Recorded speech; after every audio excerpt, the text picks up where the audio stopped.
ತಗೊಳಪ್ಪ. Madam ಇಬ್ರು ಕೊಡ್ತಿದಾರೆ ಕಾಸು, ನಾನು ಯಾರ ಹತ್ರ ಅಂತ ಇಸ್ಕೊಳ್ಳಿ? ಮೊದ್ಲು ಕೊಡಕ್ಕೆ ನಾನ್ ತಾನೇ ಬಂದಿದ್ದು, ನನ್ ದುಡ್ಡೇ ತಗೊಳ್ಳಿ. ಬೇಡಪ್ಪ, ನನ್ ದುಡ್ಡು ತಗೋ. ಅತ್ತೆ ತರಕಾರಿಗೂ ನೀವೇ ಕೊಟ್ಟಿದ್ದೀರಾ, ಈಗ ಇದನ್ನಾದ್ರೂ ನಾನು ಕೊಡಕ್ ಬಿಡಿ.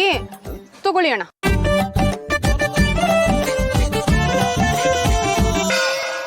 ಏನೇ ಆಗಿದೆ ನಿಂಗೆ? ಯಾಕೆ ಸುಮ್ನೆ ಹಿಂಗ್ ತೊಂದರೆ ಕೊಡ್ತಿದ್ಯಾ? ನನಗೇನಾಗಿದೆ ಅತ್ತೆ, ಚೆನ್ನಾಗೇ ಇದೀನಲ್ಲ. ಬಿಸಿಲಲ್ಲಿ ಸುತ್ತಾಡಿ ನಿಮ್ಗೆ ಏನಾದ್ರೂ ತಲೆ ಸುತ್ತಾ ಇದ್ಯಾ? ಬನ್ನಿ ಬನ್ನಿ, ಮಜ್ಜಿಗೆ ಮಾಡ್ಕೊಡ್ತೀನಿ. ಹೆಚ್ಚಿ ಬಿಡೆ ನನ್ ಕೈನ.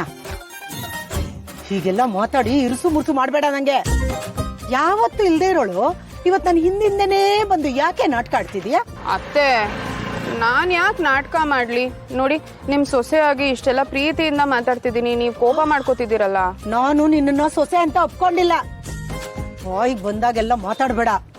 ತಾಳ್ಮೆಯಿಂದ ಇದ್ದೀನಿ ಅಂತ ಅತಿ ಆಡಿದ್ರೆ ನಿನ್ ಗ್ರಾಚಾರ ಬಿಡಿಸ್ಬಿಡ್ತೀನಿ. ಅತ್ತೆ ಎಷ್ಟು ಚೆನ್ನಾಗಿ ಬೈತೀರಾ. ಅಯ್ಯೋ, ನೀವ್ ಬೈತಿದ್ರೆ ಕೇಳಿಸ್ಕೊಳಕ್ ಒಂಥರ ಖುಷಿ ಆಗುತ್ತೆ.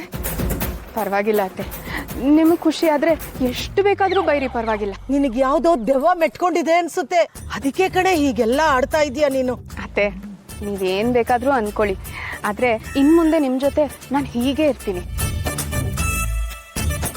ಅತ್ತೆ ಅತ್ತೆ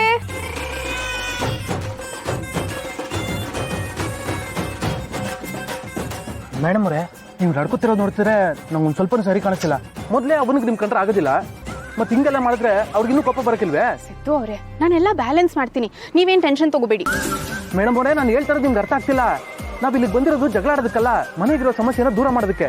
ಮನೆಯವ್ರ ಜೊತೆನೇ ನಾವು ಚೆನ್ನಾಗಿಲ್ಲ ಅಂದ್ರೆ ನಮ್ಗೆ ಇನ್ನೂ ತೊಂದರೆಯಲ್ಲಿ ಸಿಕ್ಕಾಕೋತೀವಿ. ಅದೆಲ್ಲ ನನಗೆ ಅರ್ಥ ಆಗುತ್ತೆ, ಆದ್ರೆ ಅತ್ತೆ ಇವತ್ತಲ್ಲ ನಾಳೆ ಬದಲಾಗ್ತಾರೆ ಅಂತ ಇಲ್ಲಿವರೆಗೂ ಕಾದೆ. ಅವ್ರು ಬದಲಾಗೋ ಹಾಗೆ ಕಾಣಿಸ್ತಿಲ್ಲ. ನೋಡಿ, ನಾನು ಇಲ್ಲಿಗೆ ಬಂದಾದ್ಮೇಲೆ ಏನನ್ನ ಗಮನಿಸ್ತೆ ಗೊತ್ತಾ? ಅತ್ತೆನ ನಮ್ಮ ಕಡೆ ಹೋಲಿಸ್ಕೊಂಡ್ರೆ ಮಾತ್ರ ನಾವ್ ಈ ಮನೆಯಲ್ಲಿ ನೆಮ್ಮದಿಯಾಗಿರೋದಕ್ಕೆ ಸಾಧ್ಯ. ಅದಕ್ಕೆ ಆದಷ್ಟು ಬೇಗ ಅತ್ತೆನ ನಮ್ಮ ಕಡೆ ಹೋಲಿಸ್ಕೋಬೇಕು. ಈಗ ಒಳಗಡೆ ಹೋದ್ರೆ ದೊಡ್ಡ ಜಗಳನೇ ಆಗುತ್ತೆ, ಆಮೇಲೆ ನಮ್ಮನ್ನ ಇಲ್ಲಿ ಇರಕ್ ಬಿಡ್ತಾರೆ ಅನ್ಕೊಂಡಿದ್ದೀರಾ? ನೀವ್ ಅನ್ಕೊಂಡ್ ಹಾಗೆ ಆಗೋದಕ್ಕೆ ನಾನ್ ಬಿಡಲ್ಲ ಸಿದ್ದು ಅವ್ರೆ. ಅತ್ತೆನ ಹೇಗ್ ಹ್ಯಾಂಡಲ್ ಮಾಡ್ಬೇಕು ಅಂತ ನನಗ್ ಚೆನ್ನಾಗ್ ಗೊತ್ತು. ನಾನು ಅತ್ತೆ ಒಂದಾದ್ರೆ ಮಾತ್ರ ಈ ಮನೆ ಒಂದಾಗಕ್ಕೆ ಸಾಧ್ಯ.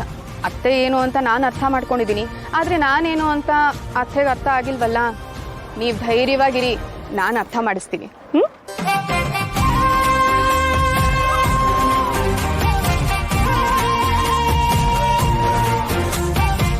ಯಪ್ಪ ದೇವ್ರೆ, ಏನಯ್ಯ ಮಾಡ್ತಿದ್ಯಾ ನೀನು?